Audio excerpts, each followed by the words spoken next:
राह चलिला तटो के ला सोनार सैया जी राह चलिला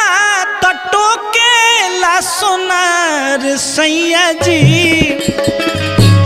काहे नथिया गढ़वल